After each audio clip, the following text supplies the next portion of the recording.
Assalamualaikum warahmatullahi wabarakatuh. Bismillahirrahmanirrahim. Alhamdulillahi rabbil alamin. Wassalatu wassalamu ala asrafil anbiya'i wal mursalin wa ala alihi wa ashabihi ajmain. Rabbis rahli sadri wa yassirli amri wahlul uqdatam min lisani yafqahu qawli, amma ba'du.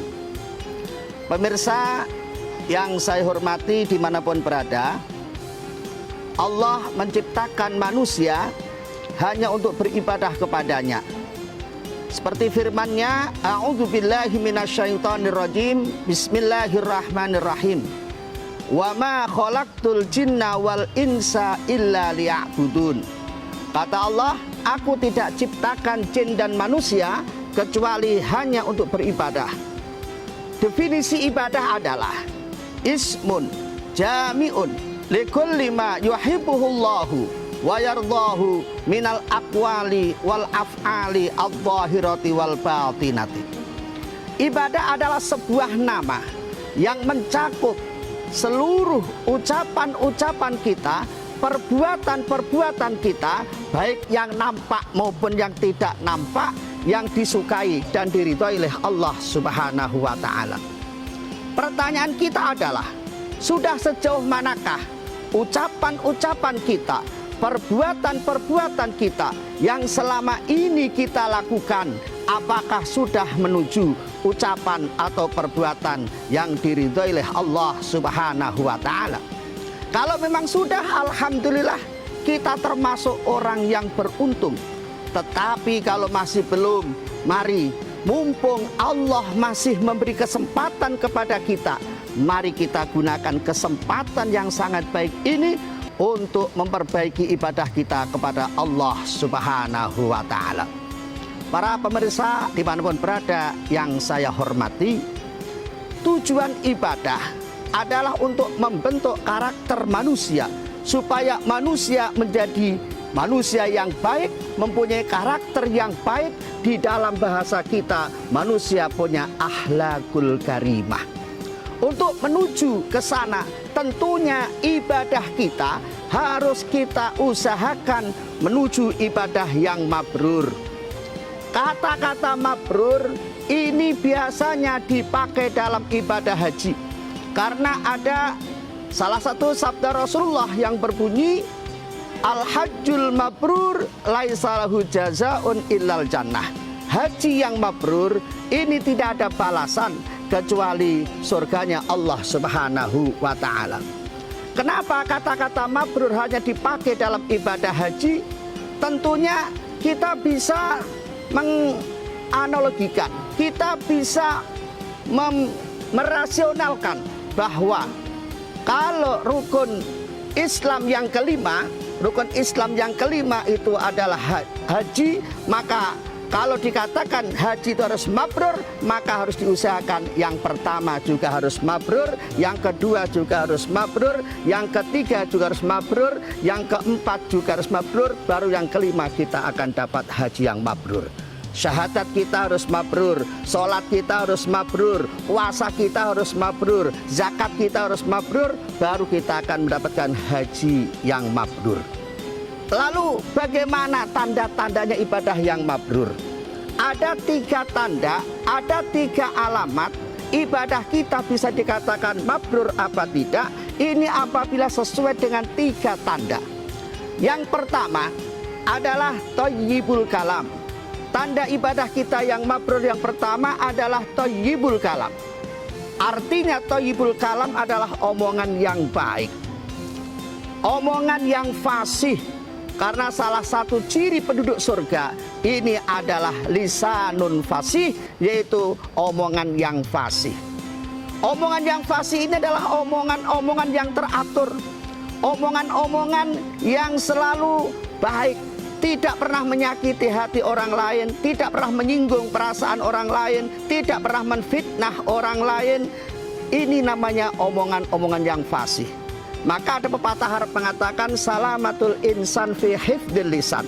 Selamatnya manusia tergantung dalam menjaga lisannya. Kita harus sadar bahwa lesan ini ada dua. Ada lesan yang bisa bicara, ada lesan yang tidak bisa bicara. Namun kadang-kadang yang lebih ganas, yang lebih berbahaya, ini adalah lesan yang tidak bisa bicara. Contohnya kayak apa? Contohnya kayak jari kita ini. Jari kita ini kadang-kadang bicara sesuatu yang tidak baik. Dengan cara apa? Ikut mengeser berita-berita yang kurang benar. Ikut mengeser berita-berita yang kadang-kadang tidak dibenarkan. Ini jangan sampai terjadi pada keluarga kita dan pada diri kita. Ini yang pertama. Ciri yang kedua, ibadah kita dikatakan mabrur. Ciri yang kedua adalah it'amut ta'am. It'amut ta'am makna secara bahasa ini adalah memberi sedekah, memberi makanan. Tetapi makna secara luas, it'amut ta'am ini adalah kita sebagai manusia, kita sebagai ahli ibadah harus punya jiwa sosial yang tinggi. Karena manusia adalah merupakan makhluk sosial, maka diharapkan kita supaya punya jiwa sosial yang tinggi.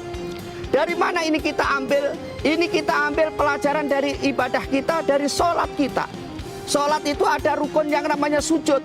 Kalau kita amati sujud itu antara kepala dengan kaki jadi satu di bawah. Maksudnya apa? Hai orang yang ahli ibadah, hai orang yang beriman, hai orang Islam, suatu saat kau jadi orang atasan harus ingat sama bawahan. Suatu saat kau jadi orang kaya harus ingat sama yang miskin. Suatu saat kau jadi orang yang kuat harus ingat sama yang lemah. Suatu saat kau jadi orang yang sehat harus ingat sama yang sakit. Suatu saat kau jadi orang yang hidup harus ingat sama yang mati. Ini sebuah isyarat yang harus kita praktekkan dalam kehidupan kita sehari-hari. Jadi dalam Islam, ini orang Islam, orang ahli ibadah, ini dilarang untuk jadi orang yang pelit, yang tidak memperdulikan satu sama yang lainnya. Islam menganjurkan untuk saling membantu. Islam menganjurkan untuk saling tolong menolong antara sesama saudara-saudara kita. Al-Muslim, akhul Muslim. Seorang Muslim adalah saudaranya orang Muslim. Diibaratkan al-mu'minu lil mu'mini kal bunyani yashuddu ba'du ba'dun. Orang mukmin yang satu dengan mukmin yang lainnya, ini ibarat sebuah bangunan yang saling menguatkan. Kalau kita lihat bangunan, ada pondasi, ada tiang, ada atap, ada dinding, semuanya saling menguatkan. Tidak pernah ada yang protes di antara satu dengan yang lainnya. Yang ketiga, ibadah kita dikatakan mabrur. Yang ketiga tandanya adalah ufsus salam. Ufsus salam artinya menebarkan kedamaian. Seorang ahli ibadah dimanapun berada, dia harus berusaha jadi contoh yang baik, bukan jadi contoh yang tidak baik. Ini dari mana kita ambil isyarat ini? Masih dari ibadah sholat kita. Sholat kita ditutup dengan salam. Assalamualaikum, noleh ke kanan. Assalamualaikum, noleh ke kiri. Maknanya assalamualaikum adalah saling mendoakan. Semoga keselamatan tetap pada kalian. Kita noleh ke kanan, noleh ke kiri, lalu jabat tangan ke kanan, jabat tangan ke kiri. Maksudnya apa? Hai orang ahli ibadah, di luar masjid sana, kau punya masyarakat. Di luar masjid sana, kau punya tetangga. Yang mana kita harus berbuat baik, berbuat rukun sama tetangga kita. Kalau kita tidak berbuat rukun sama tetangga kita, maka kita akan diancam, kita akan melanggar apa yang disampaikan oleh Rasulullah sallallahu alaihi wasallam, man kana yu'minu billahi wal yaumil akhir falyukrim jarahu. Siapa saja orangnya yang ngaku iman kepada Allah, yang ngaku iman kepada hari kiamat, hendaklah dia berbuat baik sama tetangga. Lalu siapa tetangga itu?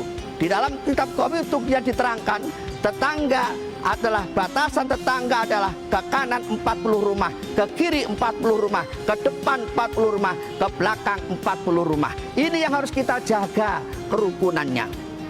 Lalu bagaimana sikap kita? Kalau memang itu berat, minimal 4 ke kanan, 4 ke kiri, 4 ke belakang, 4 ke depan, 4 ke belakang. Ini supaya kita jaga kerukunannya. Sehingga kalau kita sudah bisa menjaga kerukunan itu, maka hidup kita akan terasa ada manfaatnya, manfaat untuk diri kita sendiri, manfaat untuk keluarga, manfaat untuk masyarakat sekitarnya, dan manfaat untuk bangsa dan negara kesatuan Republik Indonesia.